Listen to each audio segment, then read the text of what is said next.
comment définissez-vous les plateformes privées? Il y en a quand même beaucoup.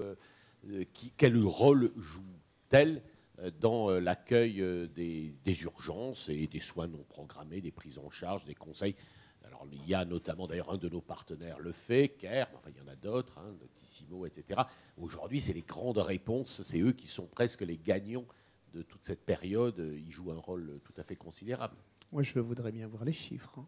Je ne suis pas sûr que ça soit vraiment les grands gagnants. Enfin, peut-être sur le plan financier. En tout cas, sur la télémédecine et la téléconsultation, les chiffres de l'assurance maladie sont très clairs. C'est les médecins généralistes qui ont fait la grande majorité des téléconsultations pendant la crise et qui vont le refaire s'il y a besoin.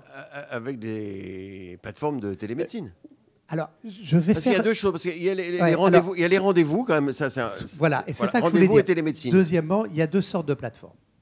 Il y a la plateforme qui permet de mettre, qui ouvre à la population la possibilité de prendre un rendez-vous chez un médecin. Elle met en contact et éventuellement elle propose une consultation ou une téléconsultation. Ça, c'est pas la peine de les nommer, mais évidemment, on a tous en tête des plateformes. Ça, c'est fortement développé. C'est quand même voilà, une ça, technologie. c'est une forme de plateforme. Quand vous parlez d'une plateforme comme CARE ou comme d'autres, comme Livy par exemple, pour en nommer une autre, ces plateformes-là font la totalité. Elles ne se contentent pas de donner un rendez-vous, elles donnent un rendez-vous chez un de leurs professionnels à eux. Et quelque part, elles se substituent à l'offre de soins de ville. Plus ou moins remboursées, alors si c'est pas... Voilà. Alors, elles ont obtenu d'être remboursées dans le cas de la crise Covid. Elles existaient avant, mais elles étaient payantes, elles n'étaient pas remboursées. On est hors parcours de soins, c'est une dérogation aujourd'hui. Clairement, la position unanime des syndicats médicaux, c'est de dire cette position-là doit changer. On doit revenir à ce qui était le droit commun auparavant. D'accord. Et de votre point de vue, est-ce que c'est une aide Alors, je partage tout à fait ce qui a été dit. Il n'y a pas de problème là-dessus. Après,